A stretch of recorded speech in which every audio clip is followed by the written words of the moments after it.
pleased that you're here. Bonnie Tai is here to introduce Meg, and Bonnie is a graduate of Impact Boston's Adult Women's Basic course, the parent of a graduate of two Impact courses, is that right? And has organized Impact courses for middle school and college students on MDI, non-gendered violence.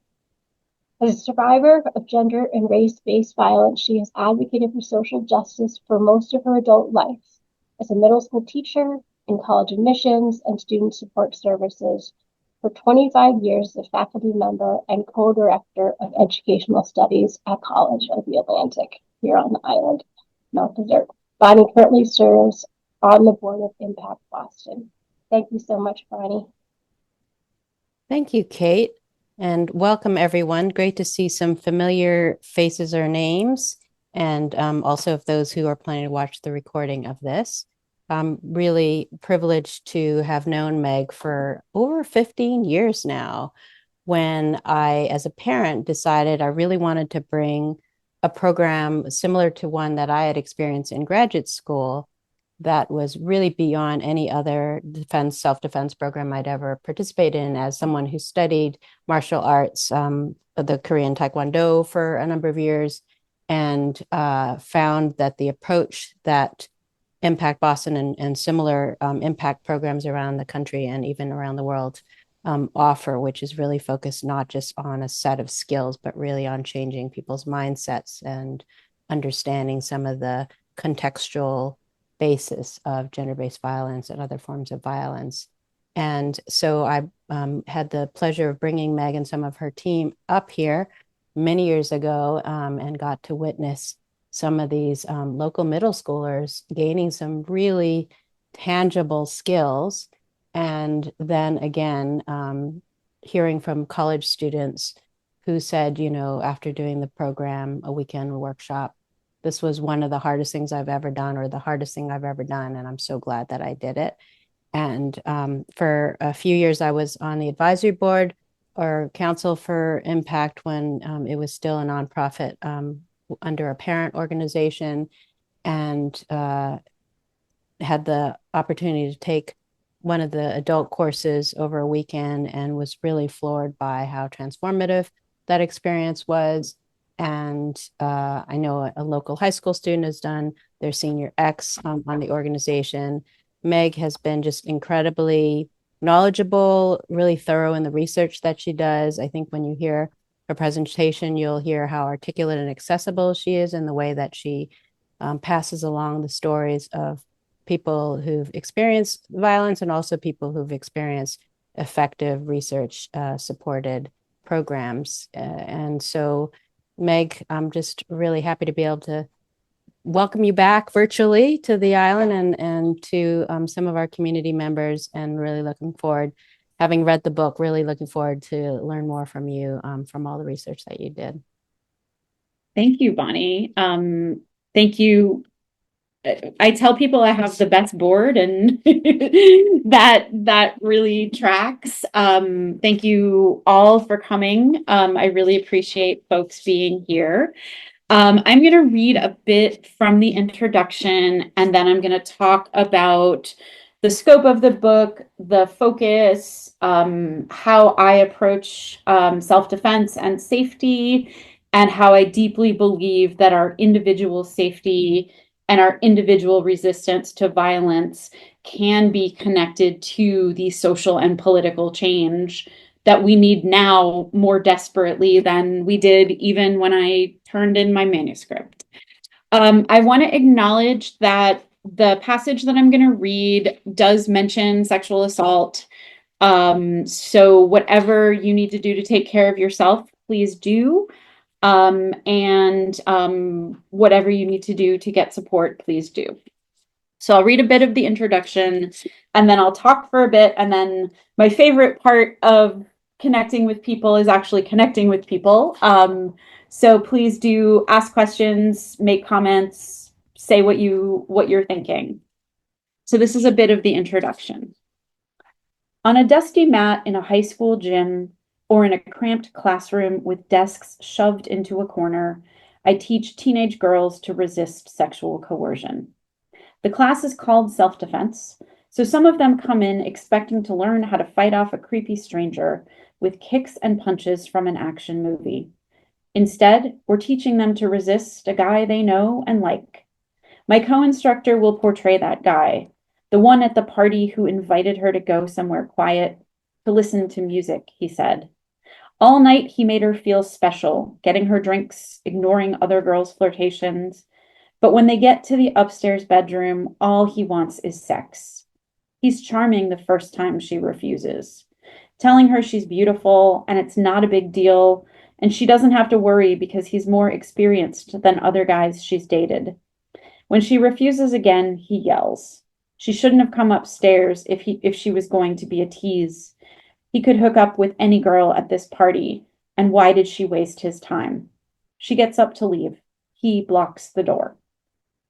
There's a sprawling debate about situations like this one, and most of the sides people take have nothing to offer her in this moment. For many, the problem is him. He should have been raised to respect her and taught how to get consent.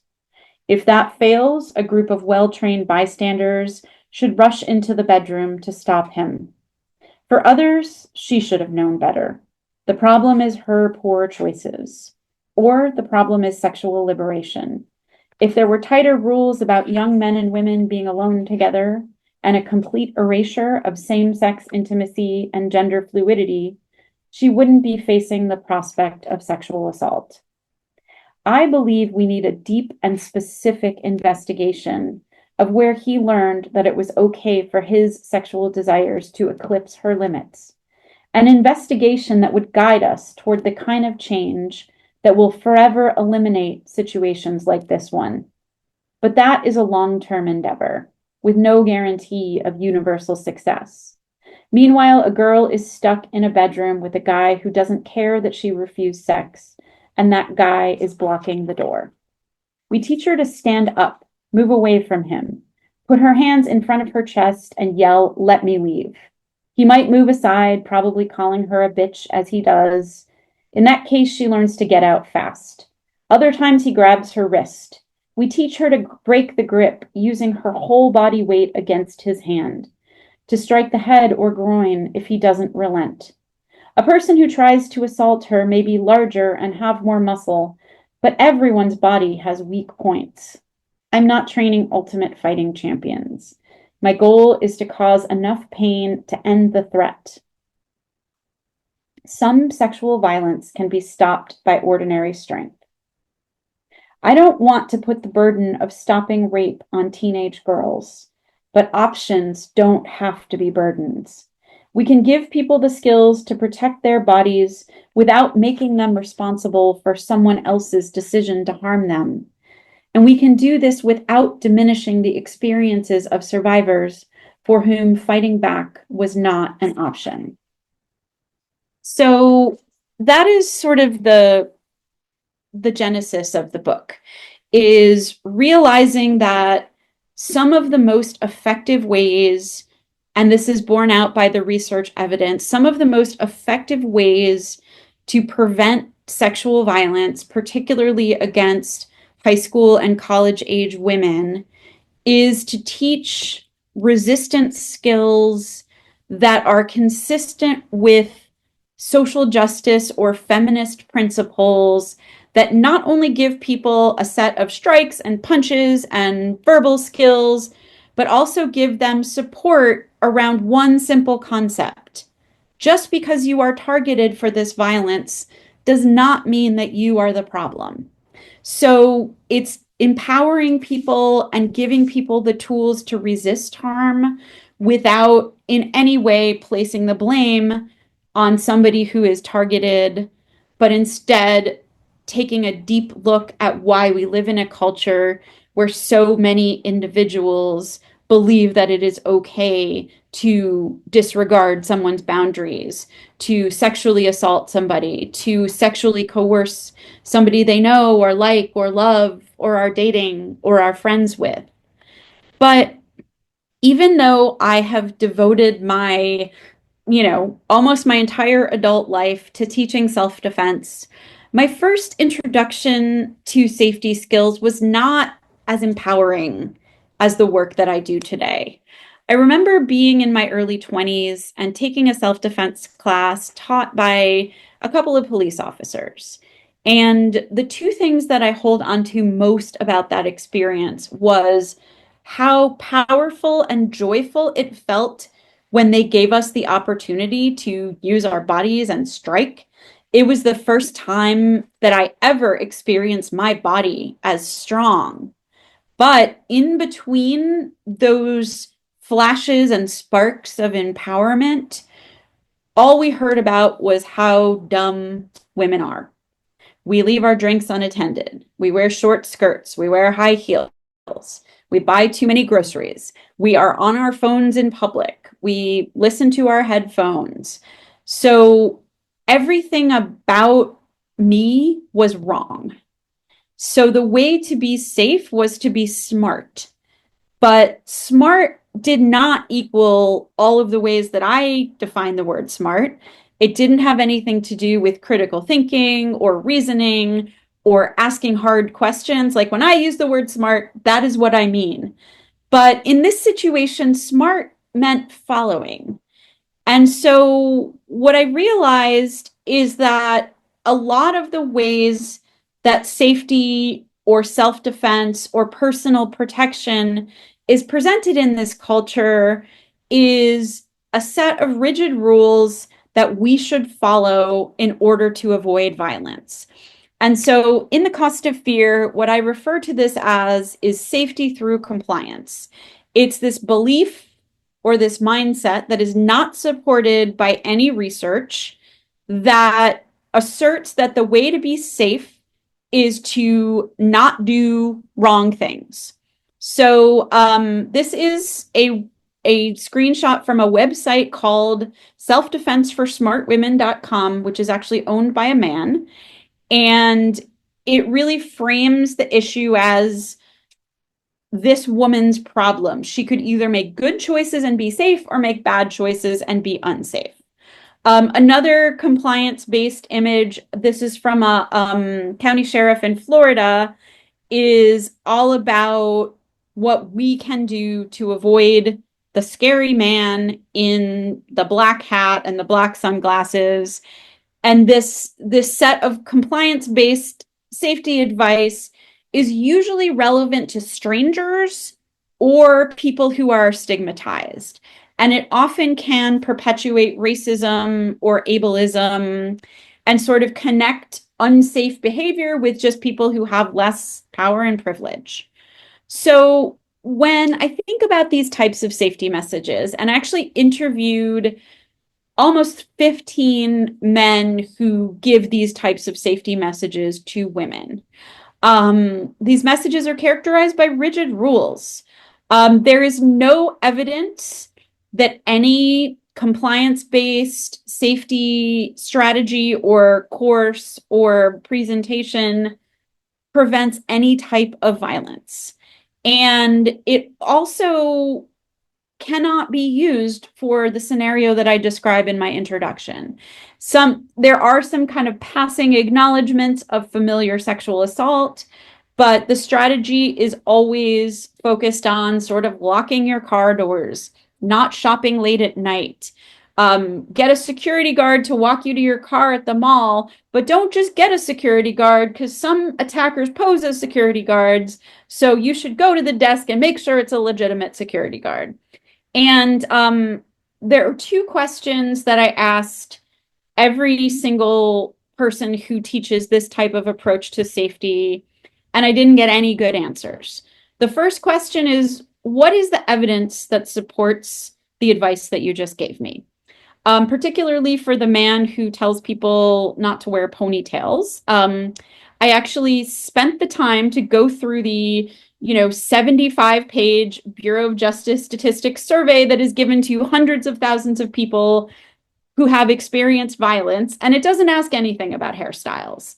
The scientists who work at Bureau of Justice Statistics confirmed that the federal government, and this is before the current federal administration, has no data that any type of hairstyle is any riskier than any other type of hairstyles. But the bigger problem is that being inundated with this type of advice miscalibrates our fear. Instead of being aware of the subtle and tricky and manipulative beginnings to most sexual or intimate violence that comes from either people we know and like and love and are supposed to trust, or people that are gatekeepers to our financial stability. So that's bosses and sort of professors and teachers that are gatekeepers when it comes to getting the education we need to be financially independent. So it is hard enough to figure out who's safe when 91% of child sexual abuse is from familiar adults or familiar people, youth and adults. And 80 to 90% of sexual assaults against women are from people we know. But if we are being told that we should not, get on our headphones while we're walking around the grocery store, or that white vans are a problem, then our fear really gets miscalibrated. So the good news is that both the feminist movement and the Black liberation movement have other approaches to individual safety. Because I want to be clear, I would like to be smart enough to understand how to change society so that nobody abuses in the first place.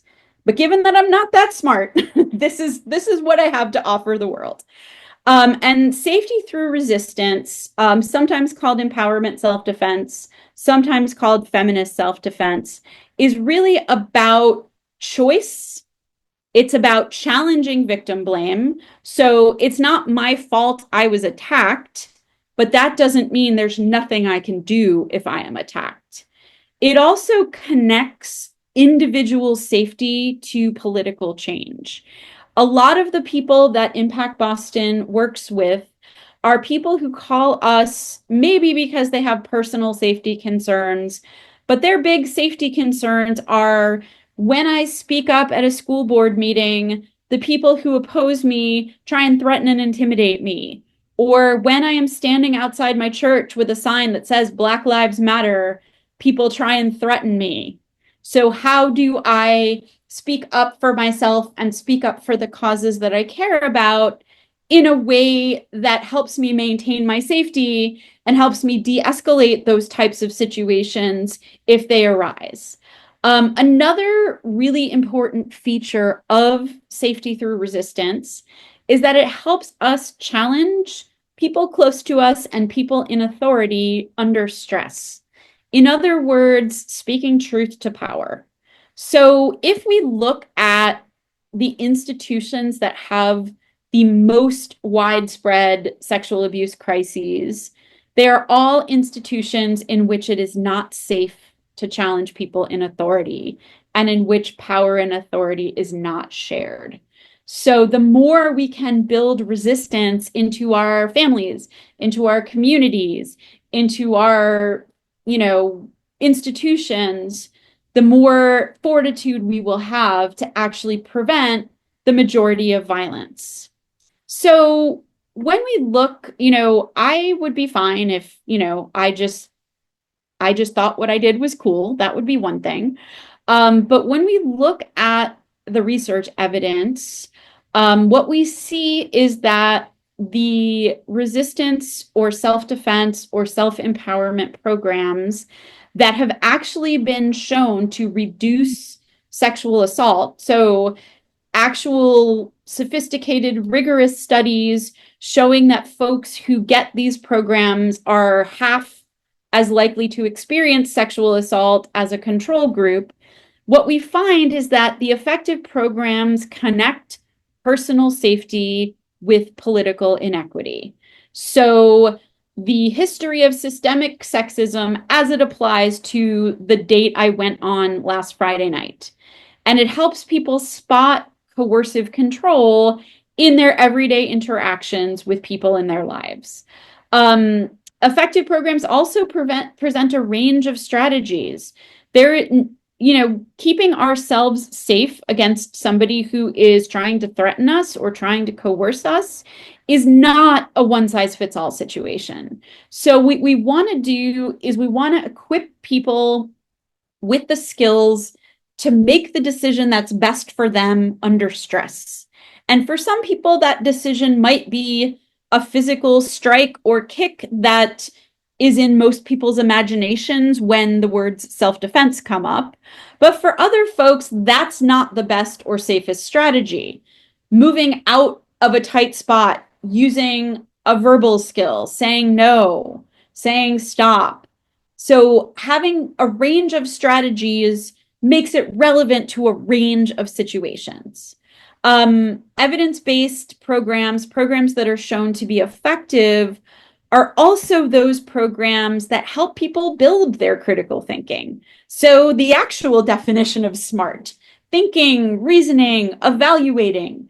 One of the qualitative studies that followed up with women who had experienced an effective self-defense program was asking them sort of how is it that you move through the world? What is it about this program that you think about or don't think about? And what a lot of the women said was that they were more attuned to the more subtle types of coercion. So something as simple as the plan was to meet at a restaurant, but now he wants to meet at his apartment and he's not giving me a straight answer about who else will be there.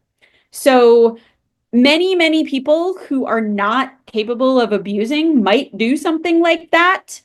But if I say no, I'd rather meet at a restaurant, or if a college woman says, nah, let's stick with the original plan, that's the moment that she learns, is this person invested in making shared decisions, making sure that she feels comfortable, making sure that anything that feels off or weird or concerning is not something that this person is going to push. So having the permission and the support and the political analysis to help make those critical thinking decisions under stress is truly effective, not sort of this formulaic, don't dress like a tourist and don't carry your phone and don't wear a ponytail. I wear a ponytail every day of my life. I've probably saved like 4 months of my life by not styling my hair, and I'm certainly not going to give that up over a baseless piece of safety advice. The other newer finding is that empowerment self-defense programs that incorporate sex education are especially effective because it's very much easier to understand when you're being coerced if you have clarity about what you do want and you know what you like, you know what you desire, you know what your ethics say about sex, you know what you want to do someday, you know what you're okay doing when you're in high school or college, and you know what you never want to do.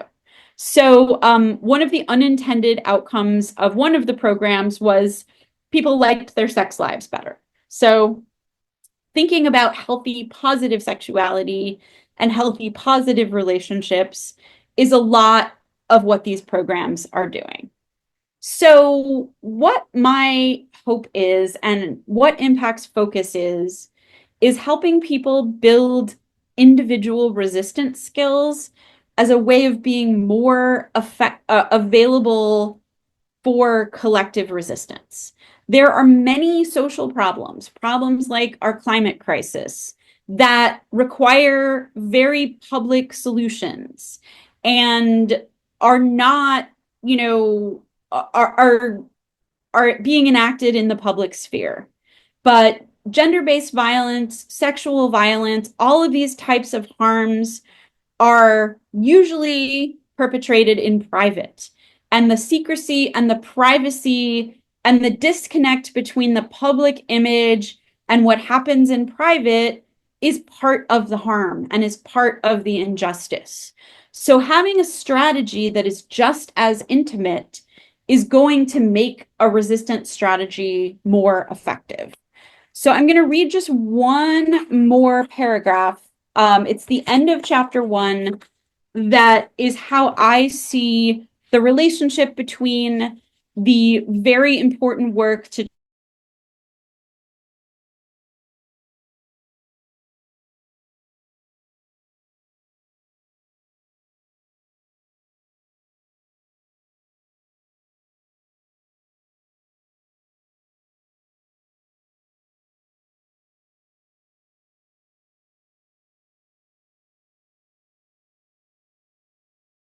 The systems we fought for decades to change are reliable and unreliable.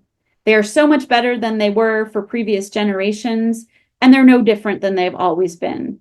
Changing laws and attitudes is essential to preventing gender-based violence, but also inadequate. Because gender-based violence is intimate and personal, strategies for stopping this violence need to be intimate and personal too. So this is a quote from a scholar named M. Aziz, who studies self-defense and martial arts in the Black liberation movements in the United States. And one of the things I love about M's scholarship is the way they use this double meaning of the word movement, both social movement and the movement of our bodies, as a way to understand the relationship between individual resistance practice and political activism. So M defines movement arts as meditative healing arts that allow the body to physically release and move through trauma, violence, and cultural and spiritual colonization. In creating such a release, practicing movement arts allows space to open for cultural and bodily autonomy. So again, we are talking about intimate resistance strategies to address intimate violence. And this is what I am looking to advance and what I'm looking to advocate for, both with Impact Boston and as a writer. So this slide is from a teen class. I don't think it was the one on MZI. I think it was a Boston one, but sadly, part one is pretty consistent class to class. On the first day of the first class, before the students are taught anything, and the students are primarily girls, though sometimes LGBTQ or gender expansive students, and sometimes cis boys or all gender classes. On the first side are the safety messages that students come in with. What have you been told by adults in your life? What have you heard from the media? What have you heard online? People like, I gotta say, TikTok, like it's a vortex of bad safety advice in there. I do internet searches, so you don't have to. Please do not get your safety advice from TikTok. It's a terrible idea. But it's all about the messages that folks have been given.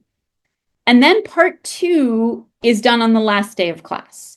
And the question that the instructors ask is, what would you tell someone else? How would you help someone else make themselves safer?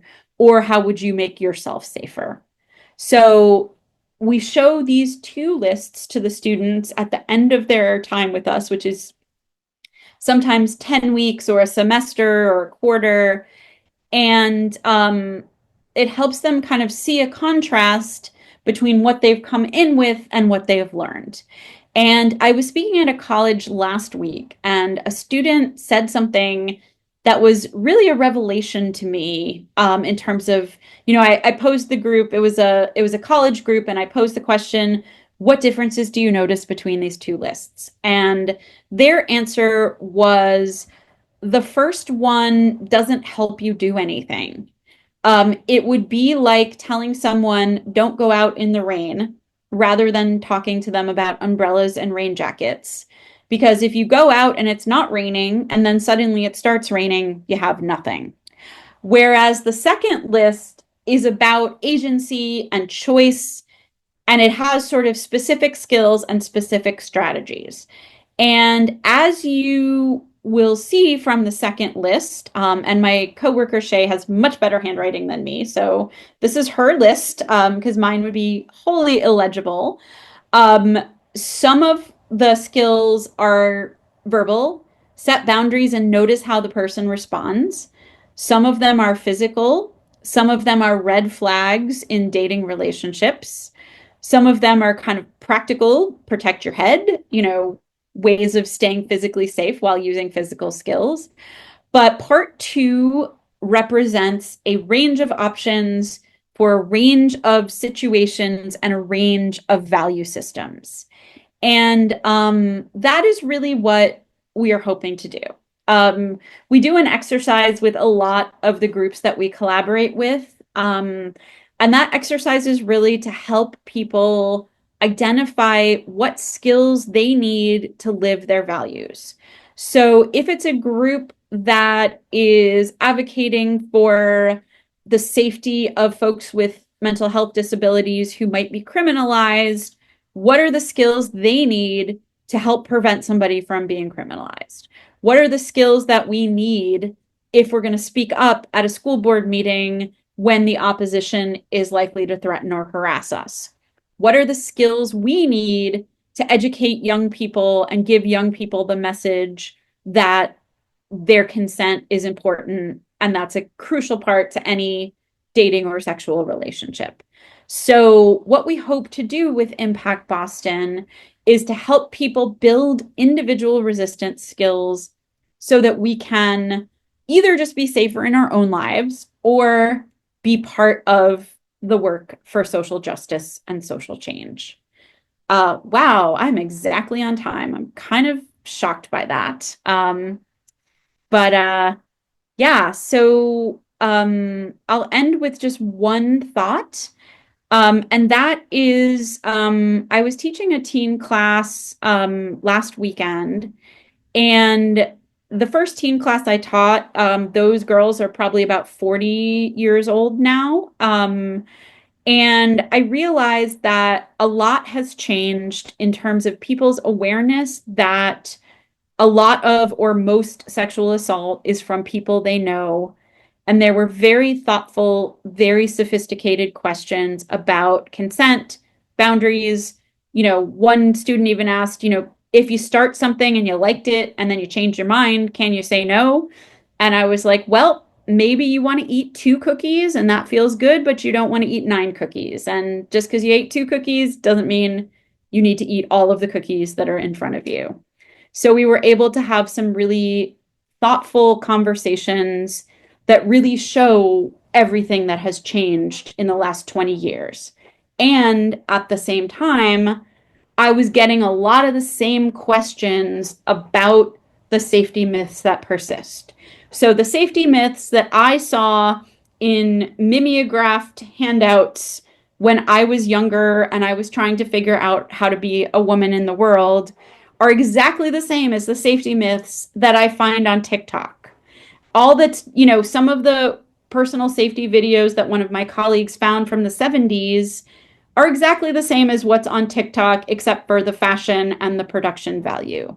So it was very, very revelatory for me to see that both everything has changed and the world is completely different, and a high school student is still asking me, if someone approaches me, should I pretend my boyfriend is around the corner? Or if someone comes up to me, should I pretend that I don't speak English?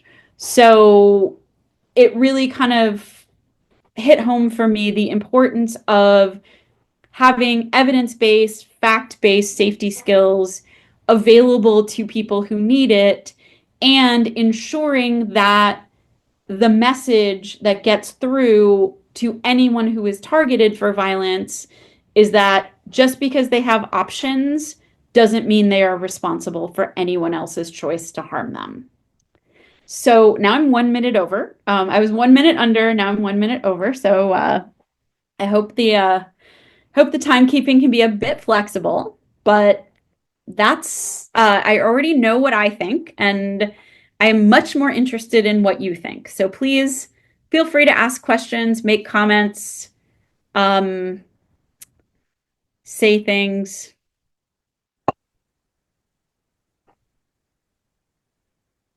grumble or gush, whatever you want.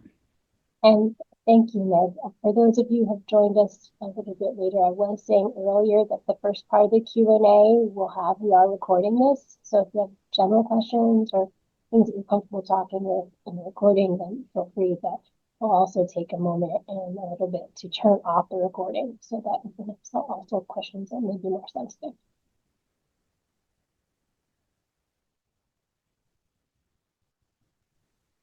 Is there a specific audience that age group that this impact is geared toward? Uh, 5 years old to 100 years old. What we teach 5-year-olds is very different than what we teach 12-year-olds, is very different than what we teach 17-year-olds, is very different than we teach women in male dominated fields or LGBTQ people or community safety and health workers. So it really is about working with the people who we're collaborating with around the safety concerns that are most common or most prevalent for them. So if a group is likely to experience a lot of hate violence based on, what's going on in the world, that's where we're going to focus.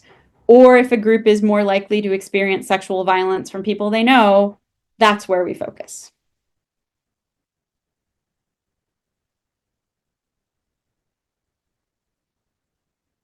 Other questions? I'm going to ask a question for people who couldn't be here tonight, but that I think is really relevant for lots of folks who are involved in protests, for example, and some of the de-escalation training that your staff I know has been doing and how that has been looking very different in recent Yes. months. If you could speak to that a little bit. So when we're dealing with hecklers or counter protesters or just people, people that are around when we're protesting, a lot of what we discuss is sort of figuring out if there is an opportunity for a connection or an educational moment that is within the purpose of the protest. So somebody may come in hot or be angry or be upset because, all of their uncles are posting things online that, the trans kids are going to abuse their daughters and take away all their sports scholarships. So is that person open to hear a different perspective? If we can meet that person with empathy and respect and good information, maybe we can plant some seeds. But how do we discern between that person and someone who's just trying to antagonize us or kind of waste our time getting in an argument with them when that's not the purpose of our protest or the purpose of our action?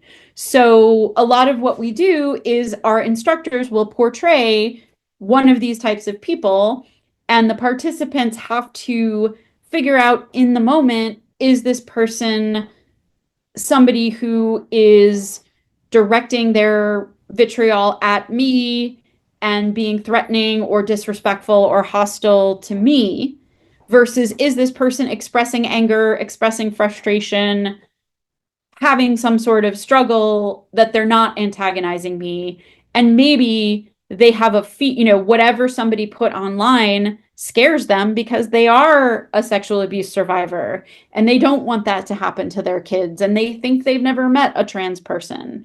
So how do you give that person respect, empathy, clarity, while still holding the boundaries of, what you're there to do, what the activism is about? So that's one set of scenarios. The more painful, the more difficult scenarios are situations like the ones that we are facing in the current times, where enforcement officers, people who have, guns and other weapons, are acting in ways that are not in keeping with the law. So what is it we can do in these very unbalanced situations, in these situations where we're not on any kind of equal footing, so that we may not be able to prevent something from happening, but can we speak up and say, look, this is private property, I need to see the warrant, our legal department needs to see the warrant. So giving those types of skills and those types of options in collaboration with other groups who do the Know Your Rights training. So we're not Know Your Rights experts. So other groups will come in and do that. And then we'll come in and say, like, okay, how do you want to practice responding in this moment? How can you manage your own stress response so that you can live your values under stress? And again, like Bonnie, I hope that's the answer that you were looking for. But it is an ever changing, ever evolving climate.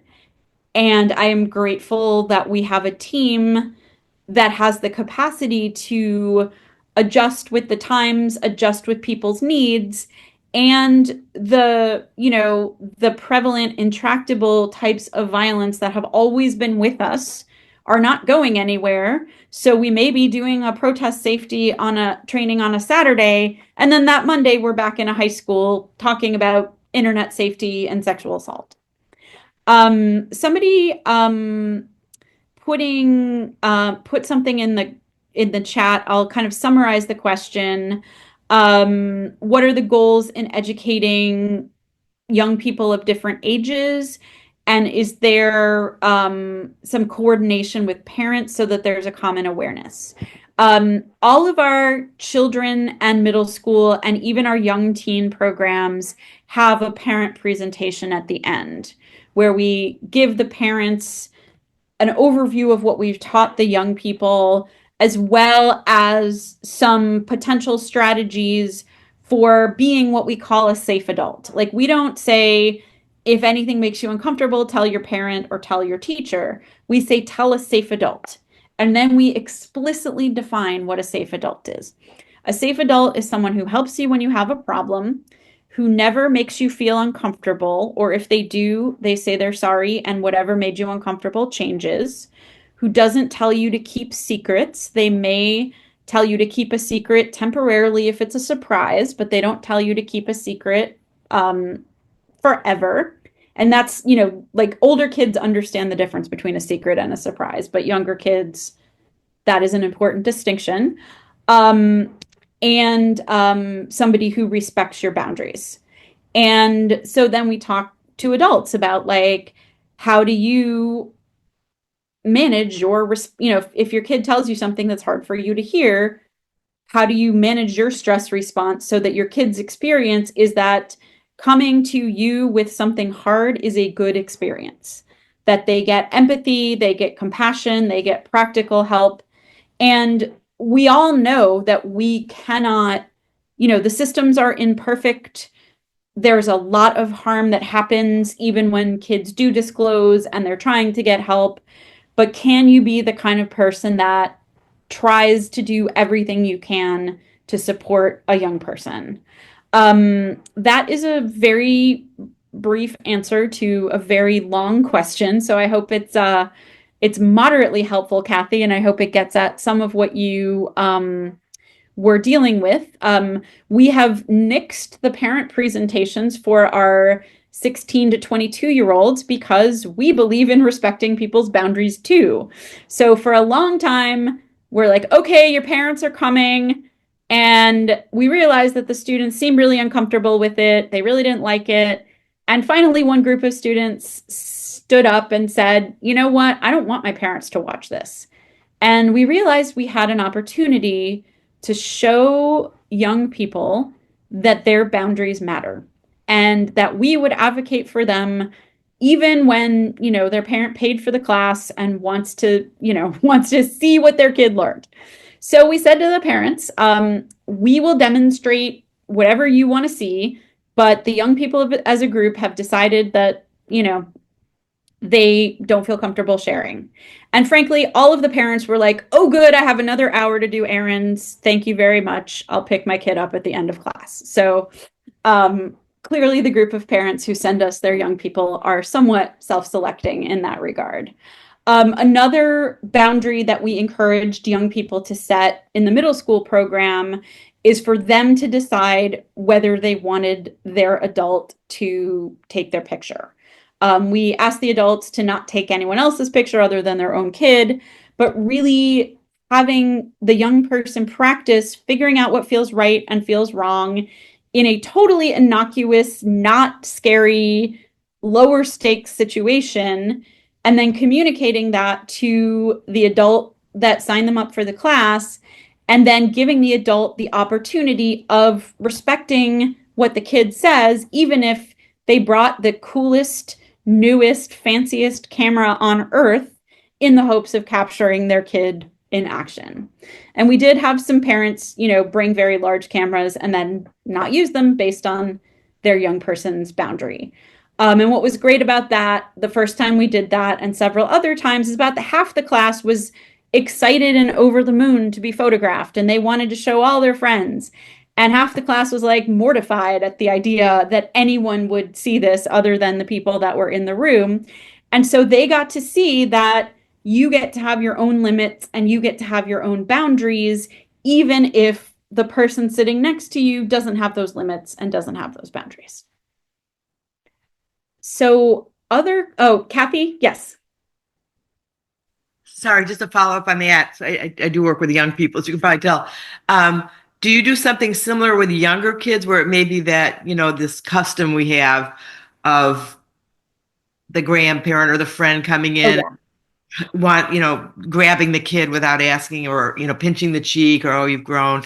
Do you do a similar thing where you empower younger kids to make a choice around something that, I wouldn't say that's innocuous, but it's certainly, I guess maybe in a demonstration, it might feel. It sends a message that touches an expectation and not a choice. Right. And one of the most important focuses that we have is helping parents advocate for their kids. Because it's one thing if like the 5-year-old goes, like I remember when relatives would kiss me and I was 5 years old and I would go, that was the only way my little 5-year-old self could express my desire not to be kissed. But like an adult could have had had a conversation as a person who wasn't 5 with that other adult and said, Meg's not a hugger, Meg's not a kisser. We really want to teach her about choosing who touches her. So I need you to not hug her unless she says it's okay. And those kinds of conversations in families can be very hard, but it's easier for an adult to do it than a kid. Yeah. Thank you. So it is 5 minutes till. So does anybody want to ask anything before we turn off the recording?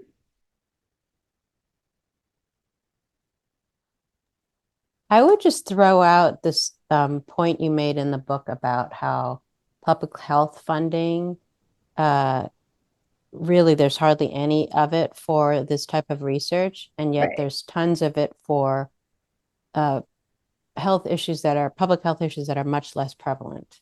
Right. And yeah. Do you have thoughts about what individuals or communities could do to change that situation?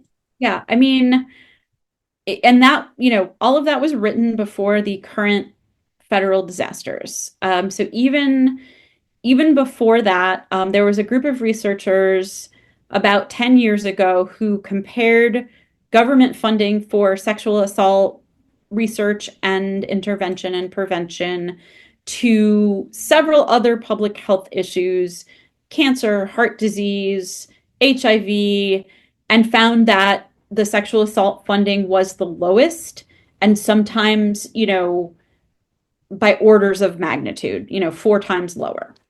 And so we are underinvesting in the evidence base that would help us actually make progress toward preventing gender-based violence. In the United States, people, advocacy groups, researchers, government entities worked together and succeeded at cutting drunk driving deaths in half in a space of 15 to 20 years. Drunk driving was a prevalent public health crisis in the 1980s. The whole problem of drunk driving did not go away, but sustained, consistent, effective public health had a major impact. The smoking ban in restaurants and bars in Massachusetts that went into effect statewide in 2004 has been shown to be responsible only 2 years later in a significant reduction of heart disease deaths. So these are very public strategies that can impact people's health, people's well-being, people's lives. And research on feminist or empowerment self-defense consistently shows reductions in sexual assault victimization. And yet there is no government funding. And I think answering the what people can do question, the folks in the US who have done this research have done it through small grants from universities, private donations, individual funding. So influence your local elected officials, raise funds, and donate. And also put the kind of pressure on the federal government that invests in a long-term future.